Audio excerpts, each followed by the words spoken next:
स्वागत है आपका हमारे YouTube चैनल राहुल स्टडी में। हम आपको 10th क्लास SST के MCQ कराएंगे 100 क्वेश्चन, ठीक है, जो हर साल बोर्ड में पूछे जाते हैं।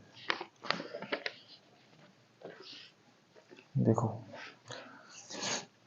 100 MCQ है। पहला है नेपोलियन का संबंध किस देश से था? जर्मनी से, इटली से, फ्रांस से, इंग्लैंड से। तो किससे था? फ्रांस से, ठीक है। अगला क्वेश्चन है ओटो वॉन बिस्मार्कर का संबंध किस देश से था? ठीक है, इटली से, जर्मनी से, फ्रांस से, ब्रिटेन से। किससे था? जर्मनी से, ठीक है। अगला क्वेश्चन है हमारा फ्रांस की क्रांति हुई थी 1788 ईस्वी में, 1789 में, 1790 में, 1787 में। कब हुई थी? 1789 में, ठीक है। अगला क्वेश्चन है जब फ्रांस छींकता है तो बाकी यूरोप को सर्दी जुकाम हो जाता है। काबुल ने कहा था, बिस्मार्क ने कहा था, मैंजीनी ने कहा था, मेटरनिख ने कहा था। तो किसने कहा था? मेटरनिख ने। अगला क्वेश्चन है हमारा जर्मनी का एकीकरण में मुख्य भूमिका किसकी थी? जियोसेफ, गैरिबाल्डी, ओटो वॉन बिस्मार्कर, नेपोलियन की, या विलियम प्रथम की? तो किसकी? ओटो वॉन बिस्मार्कर, ठीक है। अगला क्वेश्चन है हमारा निम्नलिखित में से किसे 1871 में जर्मनी का प्रथम सम्राट घोषित किया गया था?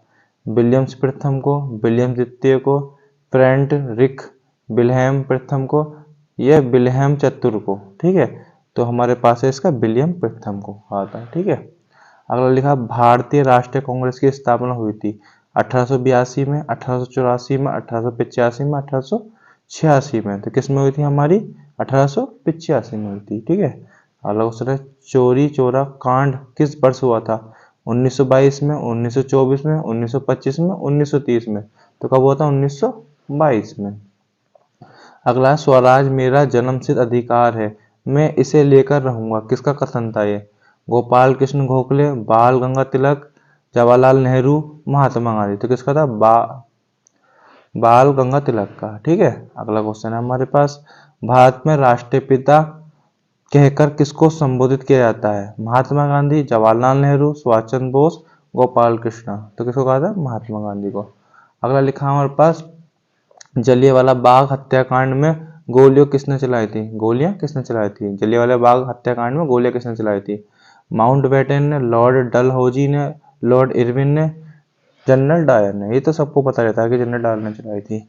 अगला क्वेश्चन है आर्थिक महामंदनी का प्रथम प्रारंभ किस वर्ष हुआ था? बहुत इंपॉर्टेंट क्वेश्चन है। 1919 में, 1924 में, 1929 में, 1934 में। तो किसने कहा था? 1929 में, ठीक है। अगला क्वेश्चन है ब्रिटेन में कॉनर कानून समाप्त करने का क्या कारण था? जनसंख्या में वृद्धि, कृषि उत्पादन में अधिकता, कॉनर आयात पर नियंत्रण, उद्योगपतियों एवं शहरी लोगों का विरोध। किसमें था? जनसंख्या में वृद्धि, ठीक है। इसका स्क्रीनशॉट ले लीजिए आप। फिर हम अगला क्वेश्चन देखेंगे इसका। अगला क्वेश्चन है हमारे पास भारत में पहले कपड़ा मिल लगी थी कोलकाता में 1862 में, मुंबई में 1830 में, मद्रास में 1854 में, बम्बई में 1854। तो किसमें? बम्बई में लगी थी 1854 में। अगला लिखा है संवाद कौमुदी नामक समाचार पत्र का प्रकाशन कब हुआ था? 1821, 1824, 1830 और 1846 में। तो किसमें होता है? 1821 में होता है हमारा, ठीक है। अगर लिखा है जापान की सबसे प्राचीन मुद्रा पुस्तक थी डायमंड सूत्र, डायमंड पॉकेट, यूनिवर्सल ट्रूथ, ए होली प्लेस। तो किसमें? डायमंड सूत्र में, ठीक है। ये हमारी पुस्तक का नाम है। अगर लिखा है इनमें से किस राज्य संघ राज्य क्षेत्र में काली मुद्रा पाई जाती है? सही है, जो मिट्टी होती है हमारे पास पाई जाती है। जम्मू और कश्मीर, राजस्थान, महाराष्ट्र, झारखंड। किसमें? महाराष्ट्र में, ठीक है। अगला क्वेश्चन है हमारे पास लोहा अयस्क किस प्रकार का संसाधन है? नवीकरण योग्य, प्रवाह, जैव, अनवीकरण योग्य। तो किसका? जैव का।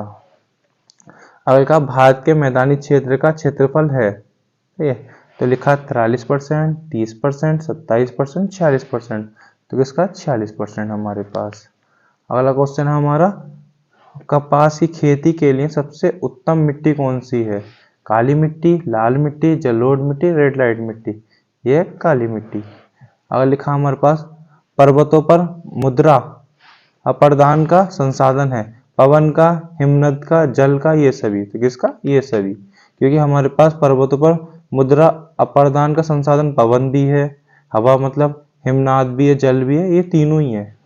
आगे लिखा लाल पीली मिट्टी पाई जाती है, लाल पीली मिट्टी पाई जाती है, कहाँ पाई जाती है? दक्कन के पठार में, मालवा प्रदेश, ब्रह्मपुत्र घाटी, थार रेगिस्तान। तो कहाँ? मालवा प्रदेश में पाई जाती है। अगला यहाँ पर उत्तर प्रदेश राज्य में कौन सी मिट्टी पाई जाती है? सबको बता देती है कौन सी? जलोढ़। ठीक है, जलोढ़ में, पर्वतीय में, कालिया रेगू या रेगलाइट, तो याद रखना जलोढ़। पंजाब में भूमि निम्नीकरण का प्रमुख कारण है खनन क्रिया, वनोन्मूलन, अत्यधिक सिंचाई, अति पशु चरण। तो अत्यधिक सिंचाई, ये पंजाब में सबसे ज्यादा सिंचाई होती है। निम्नलिखित में से कौन सी लुप्त जाति है? एशिया चीता, निकोबारी कबूतर, एशिया हाथी, काला हिरन। तो क्या हो रहा है इस टाइम? एशिया चीता, चीता कम हो रहे हैं ना हमारे पास, लुप्त हो जा रहे हैं। लुप्त का मतलब होता है गायब होना।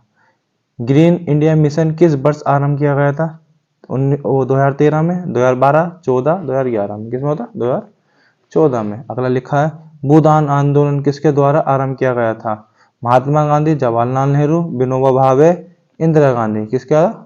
विनोबा भावे के द्वारा हुआ था। अब हमारा इसका स्क्रीनशॉट ले लीजिए। ठीक है, अब हम अगला क्वेश्चन देखेंगे अपना 27। लिखा है जैव विविधता का कृत्रिम आवासीय संरक्षण का उदाहरण है अभ्यारण्य, राष्ट्रीय पेड़ पौधे। क्या है? पेड़ पौधे। अगर लिखा है निम्न में से किस प्रदेश में सीढ़ीदार खेती की जाती है? पंजाब में, हरियाणा में, गुजरात में, उत्तराखंड में। किसमें होती है? उत्तराखंड में। अगला लिखा हमारे पास निम्नलिखित में से कौन खरीफ की फसल है? चना, धान, कपास, ए बी दोनों। तो कौन सी? ए बी दोनों। क्या हुआ? चना भी और धान, सॉरी हमारे पास धान भी और कपास भी है, ये दोनों है हमारे पास किसकी? खरीफ की फसल। अगला है हमारे पास कर्तन दहन कृषि मतलब झूम कृषि, बहुत इंपॉर्टेंट है ये। निम्नलिखित में से किस राज्य में पाई जाती है? उत्तर प्रदेश में, राजस्थान में, उत्तराखंड में, मिजोरम में। किसमें? मिजोरम में। अगला लिखा हमारे पास निम्न में से कौन सी रेशेदार फसल है? कपास, जूट, प्राकृतिक रेशम, ये सभी। तो तीनों ही है, कपास भी है, जूट भी है, रेशेदार फसल जो होती है, प्राकृतिक रेशम भी है, ये सभी। ठीक है। अगला लिखा है इनमें से कौन सी रबी की फसल है? धान, दालें, मोटे अनाज, कपास। तो क्या है हमारे पास? दालें। अगला लिखा है निम्नलिखित में से कौन सी एक रेशेदार फसल है? जूट, कॉफी, जौ, रबड़। तो क्या है? जूट ही है हमारे पास रेशेदार फसल। अगला लिखा है निम्नलिखित में कौन सी फसल मुख्य रूप से जायद फसल का उदाहरण है? धान, गेहूं, चना, तरबूज। तो कौन सी है? तरबूज। अगर लिखा रबी की फसलों को बोने का समय क्या होता है? क्या होता है? अक्टूबर से दिसंबर, मार्च से अप्रैल, जून से जुलाई, अगस्त से सितंबर। क्या होता है? अक्टूबर से सितंबर। अगर लिखा है निम्नलिखित में कौन सी फसल मोटे अनाज के अंतर्गत सम्मिलित की जाती है? चना, मूंगफली, ज्वार, मूंग। तो क्या होता है? ज्वार। ठीक है, इसका स्क्रीनशॉट ले लीजिए। 36 क्वेश्चन हो गए हमारे आराम से। ठीक है, इससे बाहर पेपर नहीं आएगा एमसीक्यू का, हमारे 20 के 20 सही होंगे। अगला देखो क्वेश्चन, एथेसाइट का संबंध किस खनिज से है? तांबा, सोना, बॉक्साइट, कोयला। किससे? कोयले से। ठीक है। अगला है हमारे पास निम्नलिखित में से कौन सा खनिज आधारित उद्योग है? सीमेंट, सूती वस्त्र, चीनी, जूट का सामान। तो क्या हमारे पास? सीमेंट। क्या है? सीमेंट। ठीक है। अगर निम्नलिखित में से कौन सा नवीनीकरण योग्य संसाधन नहीं है? नहीं पूछा है, नहीं बहुत पूछता है ऑप्शन में। पवन ऊर्जा, जल, जीवाश्म ईंधन, वन। तो क्या हमारे पास? जीवाश्म ईंधन। अगर लिखा है झानिया प्रसिद्ध है लोहा अयस्क के लिए, लोहा अयस्क के लिए, कोयले के लिए, तांबे के लिए, बॉक्साइट के लिए। किसके लिए? कोयले के लिए। अगला हमारे पास क्वेश्चन है मुंबई हाई प्रसिद्ध है तेल शोधन कारखानों के लिए, फिल्मी सिटी के लिए, गेटवे ऑफ इंडिया के लिए, इनमें से कोई नहीं। तो क्या है, तेल शोधन कारखानों के लिए। ठीक है, अगला क्वेश्चन है हमारे पास, भारत में पवन ऊर्जा का विशाल केंद्र कहाँ स्थित है?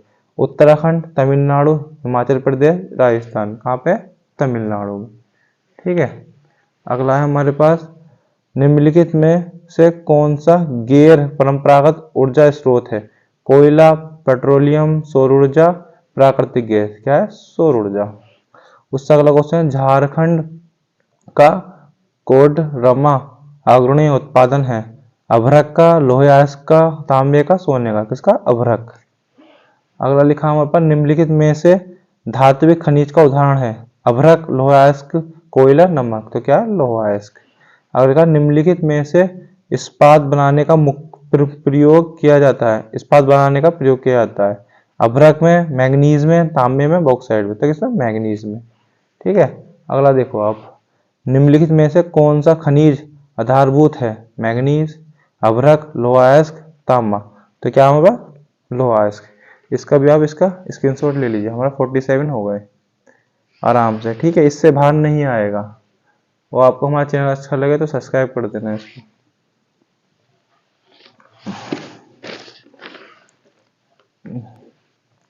अगला क्वेश्चन, निम्नलिखित में से कौन सा ऊर्जा का परंपरागत स्रोत है?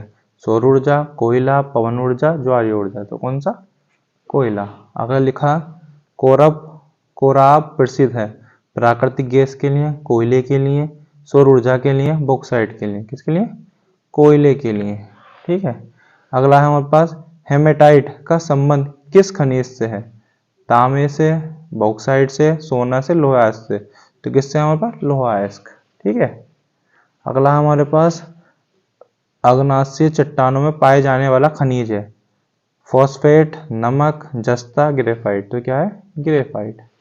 अगला लिखा, निम्नलिखित में कौन सा संसाधन गैर परंपरागत है? कोयला, प्राकृतिक गैस, पवन ऊर्जा, खनिज तेल। तो क्या है? पवन ऊर्जा हमारे पास। अगर लिखा, निम्नलिखित में कौन सा राज्य तांबा का मुख्य उत्पादन है? मध्य प्रदेश, उत्तर प्रदेश, तमिलनाडु, बिहार। तो क्या? मध्य प्रदेश। ठीक है, अगला देखो, निम्नलिखित में से कौन सा खनिज अधात्विक है? मैग्नीज, अभ्रक, बॉक्साइट, जस्ता। तो क्या हमारा? अभ्रक है, अधात्विक है ये। ठीक है, अगला लिखा, मोनाजाइट रेत में निम्नलिखित में से कौन सा खनिज पाया जाता है? खनिज तेल पाया जाता है, यूरेनियम पाया जाता है, थोरियम पाया जाता है, कोयला। तो क्या पाया जाता है? थोरियम। ठीक है, अगला क्वेश्चन है हमारे पास, निम्नलिखित में से कौन सा उद्योग चूना पत्थर को कच्चे माल के रूप में प्रयुक्त करता है? प्लास्टिक, मोटर गाड़ी, सीमेंट, एल्युमिनियम। तो क्या है? सीमेंट। ठीक है, क्या? सीमेंट। अगर लिखा, निम्नलिखित में से कौन सा उद्योग बॉक्साइट को कच्चे माल के रूप में प्रयुक्त होता है? कागज, लोहा एवं इस्पात, एल्युमिनियम, सीमेंट। तो क्या है? एल्युमिनियम। ठीक है, इसका आप स्क्रीनशॉट ले लीजिए आराम से।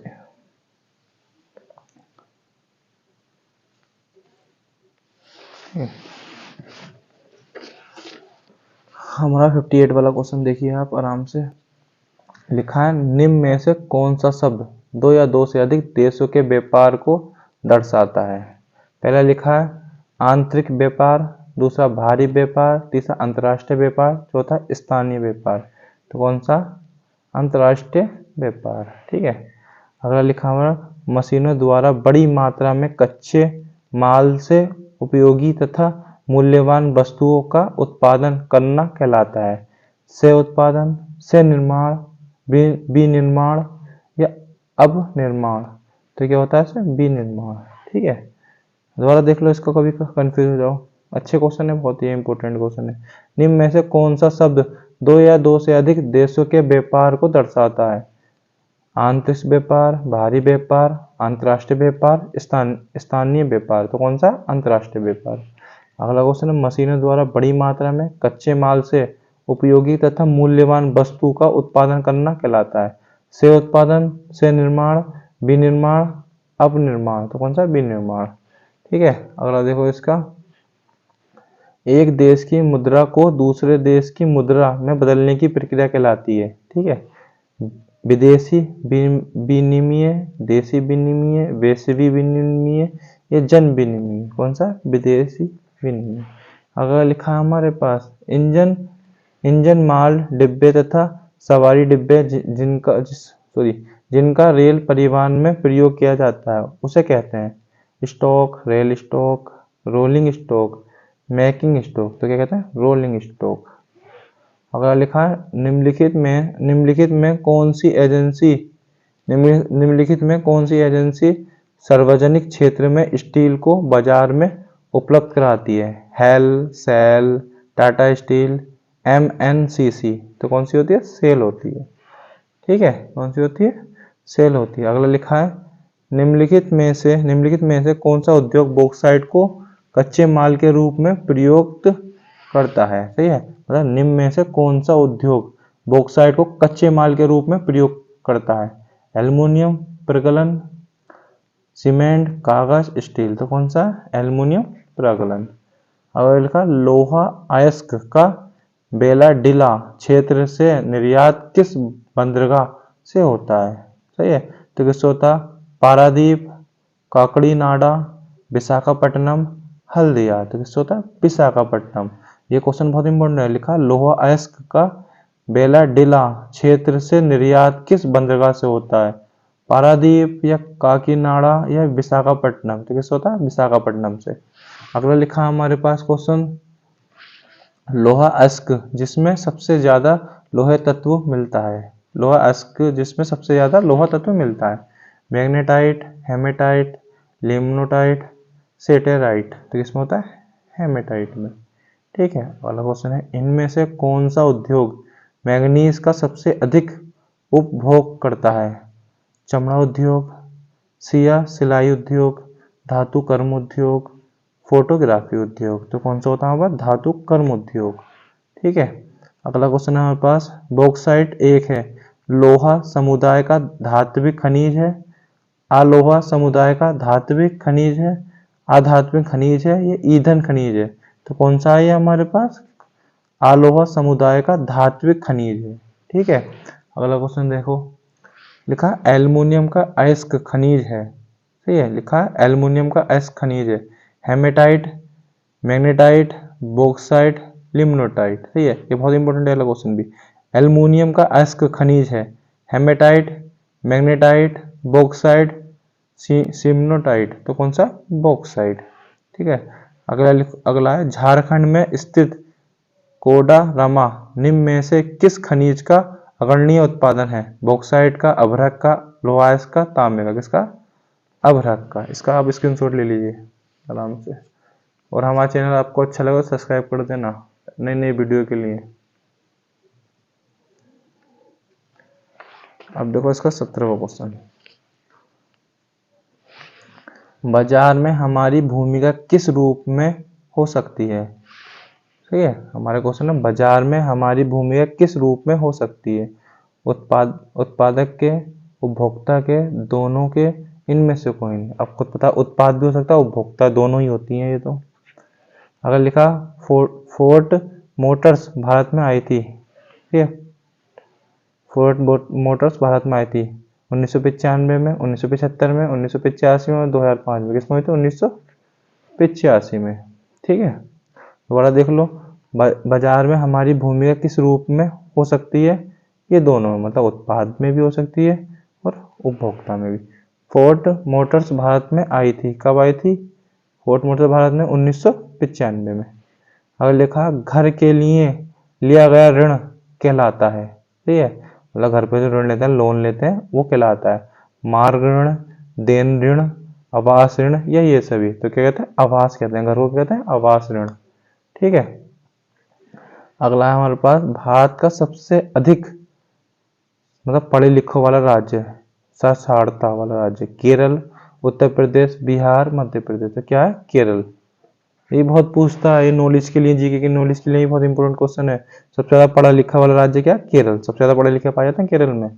अगर लिखा भारत के राज्यों तथा संघीय क्षेत्र की संख्या है 22 राज्य, 22 राज्य 7 संघीय क्षेत्र, 28 राज्य 5 संघीय क्षेत्र, 29 राज्य 8 संघीय क्षेत्र या 25 राज्य 7 संघीय क्षेत्र। तो क्या है हमारे पास, 29 राज्य 8 संघीय क्षेत्र, जैसे कहते हैं केंद्र शासित प्रदेश। सही है, अगला है हमारा संयुक्त राष्ट्र संघ का मुख्यालय कहाँ स्थित है। बहुत इंपॉर्टेंट क्वेश्चन है ये भी। संयुक्त राष्ट्र संघ का मुख्यालय कहाँ स्थित है। वाशिंगटन, या जिनेवा, या न्यूयॉर्क, या ऑस्ट्रिया। तो किसमें है हमारे पास, हमारा न्यूयॉर्क में। किसका, संयुक्त राष्ट्र संघ का मुख्यालय पूछेगा तो न्यूयॉर्क। ठीक है। संविधान की 8वीं अनुसूची में कितनी भाषाओं को मान्यता दी गई है। ये हमारे हिंदी में भी आया था क्वेश्चन बहुत। संविधान की 8वीं अनुसूची में कितनी भाषाओं को मान्यता दी गई है। कितनी भाषा, 20, 21, 22, 23। तो कितनी भाषा हमारी, 22 भाषा। ठीक है। अगला देखो लिखा है स्वतंत्रता के समय बेल्जियम में डच भाषी थे। कितने थे स्वतंत्रता के समय, 40%, 50%, 49%, 59%। कौन सा, 59%, 59%। ठीक है। सत्ता में साझेदारी के कारक हैं विवेक, पूर्णता, नैतिकता, ये दोनों, या इनमें से कोई नहीं। तो पता ही है हमें कि विवेक पूर्णता भी थे और नैतिकता भी था। तो इसका क्या आ गया हमारा, ये दोनों। ठीक है। अगला क्वेश्चन दे रखा है हमारा कि बेल्जियम सीमा की साझेदारी नहीं करता है। किसके नहीं करता, श्रीलंका से, नीदरलैंड से, फ्रांस से, जर्मनी से। किससे नहीं करता, श्रीलंका से। अगला, भारत में प्रथम रेल मार्ग का निर्माण हुआ था 1844 ईस्वी में, 1864 में, 1853 में, 1874 में। तो 1853 में हुआ था हमारा। अगला क्वेश्चन है निहावा सेवा नामक नया बंदरगाह किस नगर के पास में है। कोलकाता, मुंबई, कंडला, विशाखापट्टनम। कहाँ पे, मुंबई में। ठीक है। अगला क्वेश्चन है भारत का सर्वाधिक विदेश व्यापार किस देश के साथ होता है। अमेरिका के साथ, बेल्जियम के साथ, ब्रिटेन के साथ, जर्मनी के साथ। किसके साथ था, अमेरिका के साथ। अगला, निम्नलिखित में से कौन सा परिवहन साधन भारत में प्रमुख साधन है। किसका, पाइपलाइन का, सड़क परिवहन का, रेल परिवहन का, वायु परिवहन का। तो देखो क्वेश्चन लिखा निम्न में से कौन सा परिवहन साधन भारत में प्रमुख साधन है। तो किसका, रेल का है, रेल परिवहन का है। पाइपलाइन का नहीं है, ना सड़क परिवहन का, रेल परिवहन का, वायु परिवहन का भी नहीं है, कई रेल परिवहन। इसका भी आप स्क्रीनशॉट ले लीजिए। और अच्छी वीडियो के लिए हमारा चैनल सब्सक्राइब कर देना।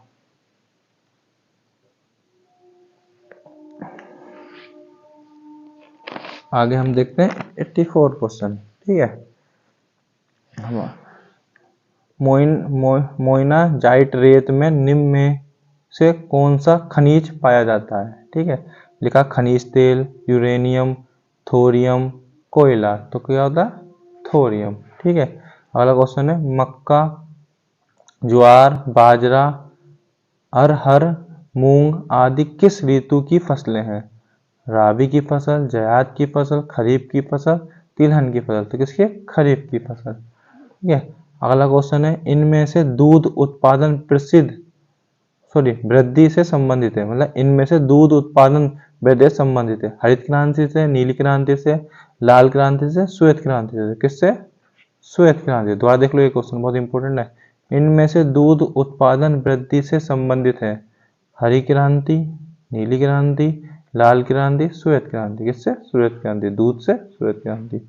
इनमें से कौन सी रबी की फसल है। चावल, मोटे अनाज, चना, कपास। तो रबी की फसल क्या है, चना। सही है, रबी की फसल। देखा इनमें से कौन सी एक फलीदार फसल है। सही है, या इनमें से कौन सी एक फलीदार फसल है। दालें, मोटे अनाज, ज्वार, तिल। सबको पता है कि दालें होती हैं, ये फली पे तो आती हैं दालें। ठीक है। अगला है हमारा विश्व में लवणीय तथा अलवणीय जल की प्रतिशतता है 95.5 तथा 4.5, 98.5 मतलब 98.5 तथा 1.5, 96.5 तथा 2.5 2.5, ये 97.5 या 3.5। तो हमारा ये याद रखिए, तो लवणीय 96.5, अलवणीय 2.5। ठीक है। इसमें हमने लवणीय भी और अलवणीय भी। और लिखा नदी घाटी के मध्य ऊंचाई से गिरने वाला झरना कहलाता है। प्रताप, जल प्रताप, जल विद्युत बांध। क्वेश्चन है हमारा, नदी घाटी के मध्य ऊंचाई से गिरने वाला झरना कहलाता है। प्रताप, जल प्रताप, जल विद्युत बांध। तो क्या, जल प्रताप। अगर लिखा है, राजस्थान के कुछ भागों में वर्षा का सबसे शुद्ध रूप कहलाता है। पालर, पानी, भूमिगत जल, पॉपुलर पानी, वर्षा जल। सही है। तो हमारे पास लिखा है, क्वेश्चन था, राजस्थान के कुछ भागों में वर्षा का सबसे शुद्ध रूप कहलाता है। पालर पानी, भूमिगत जल, पॉपुलर पानी, वर्षा जल संग्रहण। तो क्या, पालर पानी। अगला हमारे पास, अगला क्वेश्चन है, नर्मदा बचाओ आंदोलन बनाने के विरोध में चल रहा है।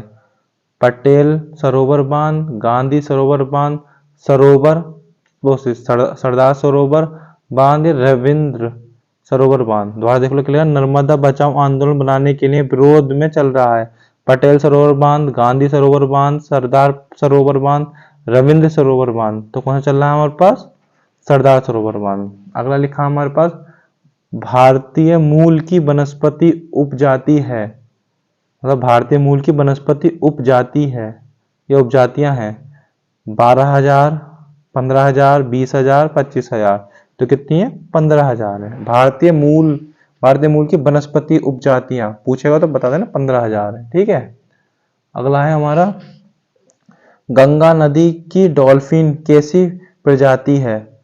सुभेद, भेग, सामान्य, लुप्त, स्थानिक। मतलब गंगा नदी की डॉल्फिन कैसी प्रजाति है।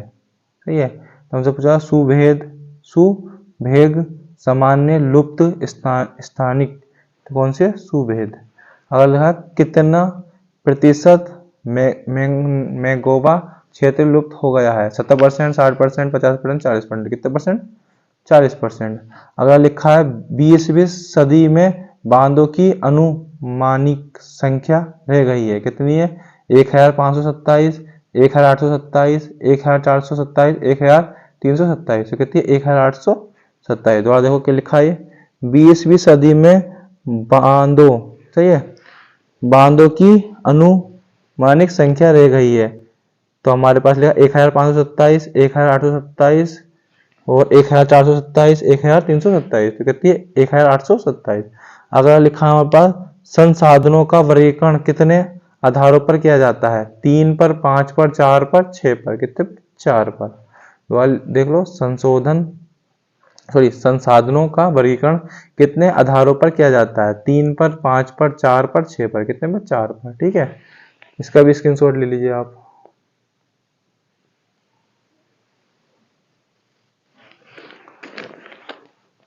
अगला देखिए आप इसको, वह भूखंड जिस पर कुछ समय खेती नहीं की जाती और खाली छोड़ दिया जाता है, वह कहलाता है बंजर भूमि नहीं होती है, मतलब इस पर उपजाऊ नहीं होती है।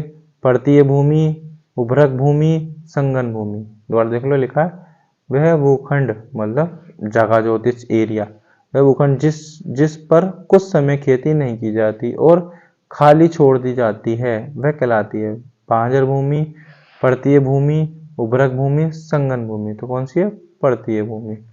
ठीक है। अगर लिखा है, राष्ट्रवाद के विकास में निम्न में से कौन सा तत्व सहायक रहता है। पुनर्जागरण, धर्म सुधार आंदोलन, फ्रांसीसी क्रांति, ये सभी। मतलब पुनर्जागरण भी, राष्ट्रवाद के विकास में निम्न में से कौन सा तत्व सहायक रहता है। पुनर्जागरण, धर्म सुधार आंदोलन, फ्रांसीसी क्रांति, ये सभी। तो क्या है, ये सभी। ठीक है, तीनों ही होती है ये। सविनय अवज्ञा आंदोलन में महात्मा गांधी ने नमक को अत्यधिक महत्व क्यों दिया। मतलब सविनय अवज्ञा आंदोलन जो गांधी ने चलाया था, में महात्मा गांधी ने नमक को अत्यधिक महत्व क्यों दिया।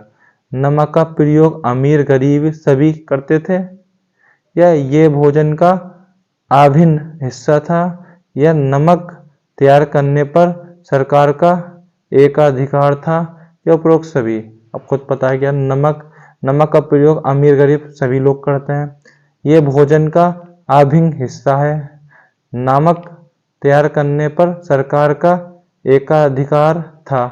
कि इसका आंसर है ये सभी। ठीक है, हमारी वीडियो अच्छी लगे तो इसको सब्सक्राइब कर देना। ठीक है, स्क्रीनशॉट ले लो आप इसका। ठीक है, एक बार और ले लेना, मैं सबके पेपर दिखा रहा हूँ आपको जो हमारे 100 क्वेश्चन है। आप इसका स्क्रीनशॉट ले लो आराम से, इससे बाहर से नहीं आएगा पेपर MCQ 20 के 20। ठीक है, आपको हमारी वीडियो अच्छी लगे उसको सब्सक्राइब कर देना अच्छी अच्छी वीडियो पाने के लिए।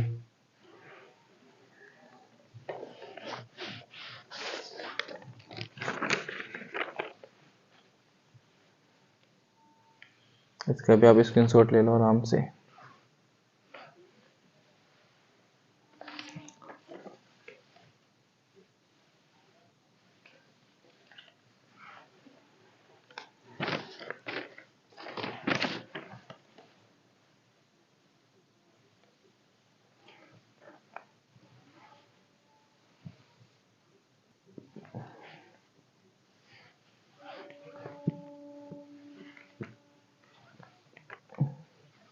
स्क्रीनशॉट ले लीजिए, और आपको हमारा चैनल अच्छा लगा तो इसको सब्सक्राइब और कमेंट करना।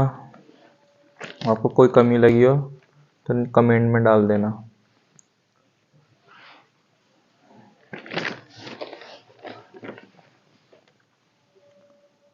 और सब दोस्तों को, अपने सब फ्रेंडों को शेयर कर देना अच्छे अच्छे वीडियो पाने के लिए। ठीक है, धन्यवाद, थैंक यू।